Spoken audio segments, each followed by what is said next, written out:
नमस्कार दोस्तों, मैं आपके साथ हूँ फिर से रहमान सैफी। जैसा हमने पिछले हफ्ते आपको दिखाया था, पिछले इतवार को, कि सुनील नेता जी के पास आए थे लाजपत नगर जोन में और उन्होंने एक ऐलान किया था 3 तारीख को अनिश्चितकालीन भूख हड़ताल का और 26 अगस्त को धरने का। जिस तरह से आप देख रहे हैं, आज सैकड़ों की संख्या में लाजपत नगर जोन के अंदर सुनील नेता जी के ऑफिस पर ये सब कर्मचारी यहाँ मौजूद हैं, जो अपनी मांगे डिमांडों को पूरा करवाने के लिए प्रशासन से यहाँ पर सब एकत्रित हुए हैं। सबने अपना समर्थन दिया है। तो एक एक करके जो मांगे हैंडबिल में दी गई हैं, उन सब पर चर्चा करेंगे नेताजी से। नेताजी, जिससे पहले हैंडबिल में आपकी पहली मांग हमने देखी, कोर्ट के आदेश अनुसार 7 तारीख तक कर्मचारियों की सैलरी जोनों में आनी चाहिए। इस पर क्या अपनी राय रखेंगे? बिल्कुल सैफी जी, सबसे पहले तो मैं आपका चैनल का आपका धन्यवाद करता हूं कि आप समय समय पर मज़दूरों की मांगों को लेकर पब्लिक और मीडिया के सामने लाते हैं सरकार द्वारा। और मैं अब सबसे पहली जो आपने डिमांड रखी है, बहुत बढ़िया बात बताइए। क्या जैसा कि आप भी जानते, पूरी दिल्ली जानती है कि नॉर्थ और ईस्ट एमसीडी में 3-3 महीने से सैलरी नहीं होती, कभी भी 7 तारीख तक सैलरी नहीं होती है। जबकि राइट एंड लॉ यही कहता है कि यहाँ काम करो, यहाँ अपनी पेमेंट लो। अगर 30 तक हम काम करा तो हमारा राइट बनता है कि 1 तारीख को सरकार को पेमेंट देनी चाहिए, निगम प्रशासन को, जो कि नहीं दे पाता। इस दूसरी मांग हमारी इसमें हमने ये भी देखी कि ऋणमूलक आधार पर जो कर्मचारियों की बात होती है बार बार, उनको पक्का नहीं किया जाता, उनके साथ उनके घरों में बहुत ज़्यादा इस सब को लेकर परेशानी है। उस पर क्या अपनी राय रखेंगे? मैं बिल्कुल इसी राय को मैं रखना चाहूँगा कि सबसे पहले तो मैं ये कहना चाहता हूँ कि एक जिस कर्मचारी के घर में 40 या 45 हज़ार रुपये पर मंथ सैलरी आती है, जिससे वो अपने घर का पूरा खर्चा उठाता है, अचानक ही अगर वो बंद हो जाती है तो क्या बीत सकती है, आपसे ज़्यादा कौन जानता, क्योंकि आप विभिन्न जगह जाते रहते हैं और इसी तरीके से बात करते हैं। तो मैं यही इसीलिए मैंने डिमांड रखी है कि ऑल इंडिया, पूरे वर्ल्ड में, ऑल इंडिया छोड़ो, पूरे वर्ल्ड में यही है, अगर किसी की मदद करनी चाहिए तो सबसे पहले वो यही एक घर ऐसा है जिसके घर पर मृत्यु होती है, और वो कर्मचारी अगर गवर्नमेंट हो तो उसको तुरंत नौकरी और उसको पैसे का भुगतान करना चाहिए। नेताजी, एक जो आपकी इसमें तीसरी मांग है वो बहुत महत्वपूर्ण है। 980 कर्मचारी निगम ने निकाल दिए। आपने वो पहली बार वो मांग उठाई है, 980 कर्मचारियों को निगम से आपने गुहार लगाई है उनको वापस लेने के लिए। आखिर क्या वजह है ये मांग आपकी इस हैंडबिल में डालने की? ये 2013 में इन लोगों को लिया गया था और बाकायदा एंटर वो कम से कम से भी, मैं आपको बताता हूँ, निगम का कम से कम 1 से 1.5 करोड़ रुपया इन पर खर्च हुआ है। इंटरव्यू के लिए, कागज़ बनाने के लिए, वीडियो बनाने के लिए, सारे पेपरों की वर्क तैयारी करने के लिए। और सबसे बड़ी बात ये, इस पर एक बोर्ड बैठाया गया, हेड क्वार्टर मुख्यालय पर एक बोर्ड बैठाया गया, और फिर एक बोर्ड और लाजपत नगर जोन में बैठाया गया, जिसके चलते 980 आदमी सिलेक्ट किए गए थे काम के लिए, और इनको लगा दिया। और फिर इनको ये कहा कि आपको 2 महीने काम कराकर बैठाकर फिर हम बाद में ले लेंगे, लेकिन आज तक इनको लिया नहीं गया। और मुझे बड़े दुख के साथ ये कहना पड़ रहा है कि इनकी वो 980 की जो डिमांड आई थी काम की, डेली वेजर पोस्ट की आई थी, वो कहीं भी उसमें 2 महीने का जिक्र नहीं है। इसीलिए मैं लड़ाई 2018 में भी लड़ी है, स्ट्राइक किए, धरना दिया, प्रदर्शन किया। उस पर निगम ने वो फाइल जोन से उठाकर पुटअप कर दिया है हेडक्वार्टर के लिए। और अभी ये जब भी हम मिलने जाते हैं यही है, हो रहा, लेकिन अभी ये काम नहीं हुआ तो पूरी दिल्ली को सड़ा दिया जाएगा। नेताजी, एक इसमें बहुत महत्वपूर्ण आपकी ये मांग है, चौथी मांग है आपकी, 98 से लेकर 98 से लेकर 2006 तक के कर्मचारियों को पक्का करने वाली। ये पूरी दिल्ली के जितने भी यूनियन है सभी इस मांग को उठाती हैं। क्या सबका ये मैनिफेस्टो नहीं बन गया है? सब इस पर राजनीति नहीं करते हमेशा? आपने भी क्योंकि ये मांग इसमें लिखी है अपने हैंडबिल में। भाई साहब, कुल मिला के ये मांग हमारी पिछले 2000 से चलती आ रही है, 2010 से चलती आ रही है। पहले ये कहा था कि अब तक के 10 तक के हम पक्के करेंगे, लेकिन पिछला जो सर्कुलर सिर्फ 2006 तक का है। तो हम ऐसे रूल्स के हिसाब से चलते हुए, दिल्ली प्रदेश वाल्मीकि मजदूर संघ, सबकी गरिमा को देखते हुए, निगम की भी गरिमा को देखते हुए 2006 तक की डिमांड इसलिए रखी गई है क्योंकि ये बड़ी आसानी से हम लोगों को मिल सकती है। और इस पर यही है कि जब 98 तक के पक्के करते तो 2006 तक के क्यों नहीं किए जा रहे? बिल्कुल। नेताजी, एक मांग और है आपकी इसमें, ये बड़ी अजीबोगरीब सी मांग है आपकी, क्योंकि वो मुझे समझ में नहीं आ रही। क्योंकि ये मांग आज से पहले किसी ने अपनी मैनिफेस्टो में या हैंडबिल में नहीं लिखी कि जिन अधिकारियों को एक वार्ड में 5 साल हो गए हैं उनको बदली किया जाए उनके वार्ड से। तो ये बड़ी अजीब सी बात है, इस पर क्या रोशनी डालेंगे? भाई साहब, ये मांग वैसे देखना चाहिए तो हर यूनियन वालों को करना चाहिए, लेकिन आज तक तो किसी ने उठाई नहीं इस मांग को। अब सबकी अपनी अपनी सोच है। सबसे ज़्यादा भ्रष्टाचारी का जो आरोप आता है वो इसीलिए आता है कि एक एएसआई या एसआई अपने निगम पार्षद के साथ मिलकर उस वार्ड पर ऐसा कब्जा कर लेता है जैसे उसकी वो पर्सनल प्रॉपर्टी हो जाती है, और कर्मचारियों को वो टुटपुंजिया समझकर उसका शोषण करने पे लगे रहते हैं। अगर कोई यूनियन या कोई भी उसकी कंप्लेंट करता है तो निगम पार्षद उसको दबा देता है, क्योंकि जहाँ तक मेरे पास प्रूफ भी है, सबूत भी है, और ये आप भी जानते हो, विशेष सूत्रों से पता भी चला है, प्रत्येक निगम पार्षद, कुछ निगम पार्षदों की तो मैं नहीं कह रहा, पर 90% निगम पार्षद हमारे एसआई और एसआई से मोटा पैसा लेते हैं, तभी वहाँ रह पाते हैं। वरना अभी देखिए एमसीडी के लो के हिसाब से, मैंने तो फिर भी 5 वर्ष लिखे हुए हैं, एमसीडी के लो के हिसाब से 3 वर्ष के अंदर हर एसआई का तबादला होना अवर्णीय है, फिर भी नहीं होता। उसका रीज़न यही है, और इसीलिए भ्रष्टाचारी ज़्यादा फैल रही है। जब हमारे अधिकारियों को ये पता लग जाएगा कि हमें इस वार्ड में 3 साल से ज़्यादा रहना नहीं है, तो भ्रष्टाचारी बिल्कुल ही नहीं करेंगे, क्योंकि उनको पता 3 साल से ज़्यादा में टिकना नहीं, ईमानदारी से काम होगा। और मेरा यही मानना है, अगर इनका तबादला होता है हर 5 साल बाद, तो ये बहुत अच्छा होगा, ये सफाई कर्मचारियों के लिए बहुत हित में है।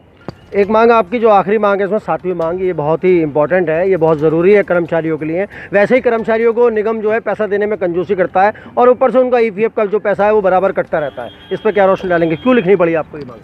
मेरे को ये इसलिए लिखनी पड़ी कि मैं रोहिणी जोन में गया था, वहाँ के कच्चे डेली वेजेस सफाई कर्मचारी रो रहे थे कि वैसे ही हमारी तनख्वाह 14-12 हज़ार रुपये है, उसमें भी से भी ये लोग 2600-1600 रुपये कुछ काट रहे थे। जब मैंने इसकी इंक्वायरी करी गई तो उसमें पता लगाया कि निगम द्वारा, सिर्फ निगम द्वारा सफाई कर्मचारी और बाल्मी समाज का एक अनोखा शोषण, ईपीएफ के नाम पर सफाई कर्मचारियों के साथ धोखाधड़ी कर रहा है निगम प्रशासन। और ये जो 1600-2600 रुपये जो भी काट रहा है, इसको तुरंत बंद करना देना चाहिए इनको, अन्यथा पूरी दिल्ली में एक ऐसा आंदोलन आने वाला है जिसको रोकने वाला कोई माई का लाल पैदा नहीं है। सबसे बड़ी बात यह है इसमें सेवी जी कि ये जो कर्मचारी हैं, आप भी अगर कहीं जाते हो तो डेली वेजेस का नाम होता है कि आप आए, आपने काम किया, आपने दिहाड़ी ली और गए, बस बात खत्म। जब ये है इसमें, तो इसमें ईपीएफ किस बात का काटा जा रहा है, कर्मचारी के पास कोई प्रूफ नहीं है। ये पैसा कहाँ जा रहा है, किसके पास जा रहा है, किस कंपनी के पास जा रहा है, इसका कोई लेखा जोखा नहीं है। ये साउथ एमसीडी में किसी भी कर्मचारी का नहीं कट रहा, साउथ एमसीडी में बिल्कुल किसी का नहीं कट रहा है। लेकिन जैसे मुझे पता लगा पूर्वी दिल्ली और उत्तरी दिल्ली में कट रहा है, तो इसके लिए मैं लड़ाई लड़ने जा रहा हूँ, और ये बहुत जल्दी ही मैं इसको बंद कराऊंगा, क्योंकि ये सफाई कर्मचारी और वाल्मीकि समाज का केवल शोषण हो रहा है। एक आखिरी सवाल मेरा आपसे है, वो भी आपकी मांग है इसके अंदर, जो कोरोना से ग्रस्त होकर कर्मचारियों की मृत्यु हुई है, उनके परिवार वालों को पक्की नौकरी और 10 लाख रुपए, जो कि निगम ने पहले से भी ऐलान किया हुआ है, और अभी विनोद हरलाल के बेटे को मिली भी है, वो उनको चेक भी दिया गया है, लेकिन शायद अभी तक राशि नहीं मिली, क्या रोशनी डालेंगे? नहीं, राशि तो उनको मिल चुकी है 10 लाख की, क्योंकि विनोद हरलाल का केस हमारे पास ही है, लाजपत नगर जोन में है। और मैं आपके चैनल के माध्यम से उन नेताओं से सिर्फ एक ही बात कहना चाहता हूं, जो इस बात को इतना बड़ा तूल बनाकर अलग अलग भग रहे हैं। मेरे भाइयों, मेरे जितने भी सामाजिक कार्यकर्ता यूनियन के लीडर से सबसे हाथ जोड़ के एक ही विनती करना चाहता हूं कि किसी बात को इतना तूल ना दें। अभी मुख्यमंत्री ने 1 करोड़ रुपए की ना तो हमारे सामने घोषणा की है और ना ही किसी को दिया है, तो इस तरीके से गुमराह ना करे समाज को, सफाई कर्मचारी को गुमराह ना करे।